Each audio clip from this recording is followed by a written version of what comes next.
पाकिस्तान के कब्जे वाले कश्मीर में मासूमों का खून बहाने के बाद शाहबाज और मुनीर चुनाव करवा रहे हैं। पाकिस्तान हर 5 साल में दुनिया को दिखाने के लिए पीओके में एक नकली चुनाव करवाता है और फिर यह जताने की कोशिश करता है कि सब कुछ ठीक से चल रहा है। पाकिस्तान सरकार विरोधी आंदोलन के बीच शाहबाज सरकार ने 27 जुलाई को चुनाव कराने का ऐलान किया था, लेकिन प्रदर्शनों को देखते हुए वोटिंग को 3 चरणों में करवाने का फैसला लिया गया।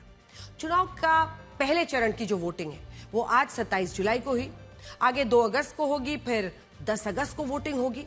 पीओके की कुल 53 में से 45 सीटों पर चुनाव करवाए जाते हैं, क्योंकि इनमें 8 सीटें आरक्षित होती हैं जो महिलाओं, उलेमा, बुद्धिजीवी, विदेशी कश्मीरियों के लिए होती है। चुनावी साल होने की वजह से सरकार विरोधी जो आंदोलन है वो कर रही जॉइंट आवामी एक्शन कमेटी ने अपनी मांगों की लिस्ट में एक राजनीतिक मांग भी जोड़ दी है। मांग ये थी कि पीओके की 12 शरणार्थी सीटों वाला हिस्सा पूरी तरह से खत्म कर दिया जाए। जॉइंट आवामी एक्शन कमेटी का यह मानना है कि पाकिस्तान दिखावे के लिए पीओके में चुनाव करवाता है। उसमें साजिश के तहत 45 में से 12 सीटों को शरणार्थियों के लिए बता देता है। पाकिस्तान सरकार शरणार्थी उन्हें कहती है जो भारतीय कश्मीर से पाकिस्तान आकर बसे हैं। पाकिस्तान इन 12 सीटों के जरिए ये झूठ फैलाता है कि भारतीय कश्मीर के लोग परेशान हैं और वो पाकिस्तान में शरण लेते हैं। पाकिस्तान की इसी साजिश को लेकर पीओके के लोग उसके खिलाफ खड़े हैं। आंदोलनकारियों का कहना है कि पाकिस्तान सरकार जिन्हें शरणार्थी कहती है वो पीओके में रहते ही नहीं, वो पाकिस्तान के दूसरे क्षेत्रों में रहते हैं। ऐसे में पीओके के असली मतदाताओं का हक मारा जाता है और इसका फायदा शाहबाज और भुट्टो की पार्टियां उठाती आई हैं। शरणार्थी सीटों के जरिए पाकिस्तान सरकार और सेना पीओके के चुनाव में धांधली कराती है ताकि वो अपने मनपसंद उम्मीदवार को सीधे पीओके विधानसभा में फिट कर सके।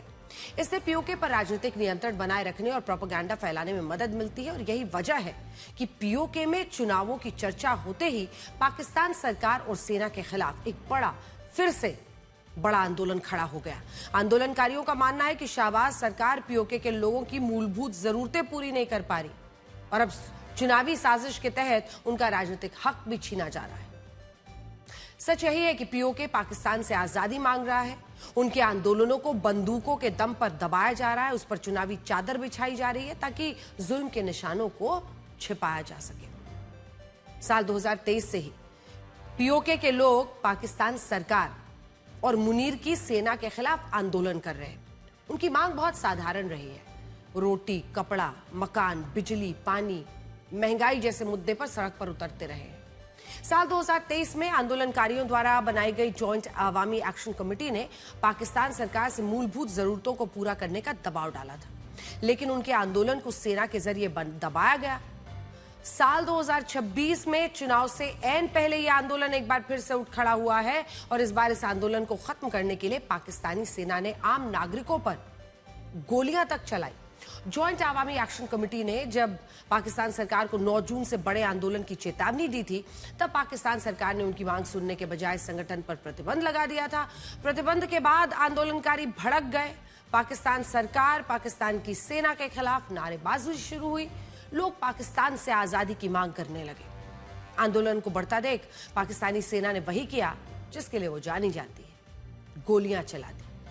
उसने मासूमों पर गोलियां चलाई 19 जून और उसके बाद हुई गोलीबारी में 50 से ज्यादा लोग मारे जा चुके हैं और 500 से ज्यादा प्रदर्शनकारियों को गिरफ्तार किया गया।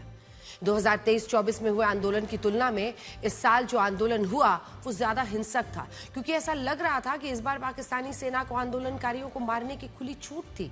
इसकी वजह यह थी कि इस साल पाकिस्तान सरकार को पीओके में दिखावटी चुनाव करवाने थे और इसके लिए आंदोलन हर कीमत पर खत्म करवाना था।